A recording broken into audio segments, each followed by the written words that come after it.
Item ಯಾವುದೇ ಇರಲಿ try ಮಾಡಿ ಆಚಿ ಚಿಕನ್ ಮಸಾಲಾ. ಆಚಿ ಚಿಕನ್ ಮಸಾಲಾ. ಪೆಟ್ರೋಲ್ ಡೀಸೆಲ್ ಲೀಟರ್ಗೆ ₹3 ಏರಿಕೆ ವಿಚಾರಕ್ಕೆ ಸಂಬಂಧಪಟ್ಟಂತೆ ಡಾಕ್ಟರ್ ಜಿ ಪರಮೇಶ್ವರ್ ತೀವ್ರ ರೀತಿಯಲ್ಲಿ ವಾಗ್ದಾಳಿಯನ್ನು ನಡೆಸಿದ್ದಾರೆ.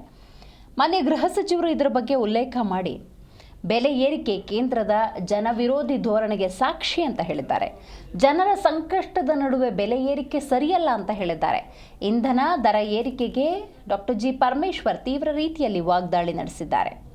ಕೇಂದ್ರ ಸರ್ಕಾರದ ಈ ನೀತಿಗಳು ಈ ದಿನಗಳಲ್ಲಿ ಎಕ್ಸ್ಪೋಸ್ ಆಗ್ತಿದೆ ಅಂತ ಹೇಳಿದ್ದಾರೆ.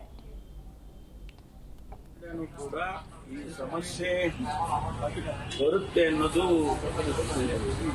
ಚೆನ್ನಾಗಿ ಕೇಂದ್ರ ಸರ್ಕಾರಕ್ಕೆ ಗೊತ್ತಿದೆ ಮತ್ತು ಇದನ್ನ ಯಾವ ರೀತಿ ಹ್ಯಾಂಡಲ್ ಮಾಡಬೇಕು ಅನ್ನೋದು ಕೂಡ ಅವರು ಮಾಡ್ಕೋಬೇಕಾಗಿದೆ. ಜೊತೆಗೆ ಈ ಸಂದರ್ಭದಲ್ಲಿ ಅನೇಕ ಅಗತ್ಯ ವಸ್ತುಗಳ ಬೆಲೆ ಜಾಸ್ತಿ ಆಗ್ತಾ ಇರುವಂತಹ ಸಂದರ್ಭದಲ್ಲಿ ಮತ್ತೆ ಡೀಸೆಲ್ ಪೆಟ್ರೋಲು ಈ ಬೆಲೆಗಳನ್ನು ಜಾಸ್ತಿ ಮಾಡ್ತಕ್ಕಂಥದ್ದು ಕೇಂದ್ರ ಸರ್ಕಾರದ ನೀತಿಗಳನ್ನು ಎಕ್ಸ್ಪೋಸ್ ಮಾಡಿದೆ.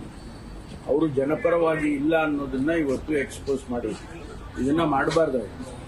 ಯಾಕೆಂದ್ರೆ ಇವತ್ತು ಜನ ಈಗಾಗಲೇ ಅಗತ್ಯ ವಸ್ತುಗಳಿಗೂ ಒಂದು ಸಿಗ್ತಾ ಇಲ್ಲ, ಎರಡನೇದು ವಿಪರೀತ ಬೆಲೆಗಳಾಗಿದೆ. ಇಂಥ ಸಂದರ್ಭದಲ್ಲಿ ಮತ್ತೆ ಡೀಸೆಲ್ ಪೆಟ್ರೋಲು ಸಬ್ಸಿಡಿ ಮಾರಾದ್ರೆ ಅವರು ಅಬ್ಸರ್ವ್ ಮಾಡ್ಕೋಬೇಕಾಗಿತ್ತು. ಅಬ್ಸರ್ವ್ ಮಾಡ್ಕೊಂಡಿದ್ರೆ ಒಂದಷ್ಟು ದಿವಸ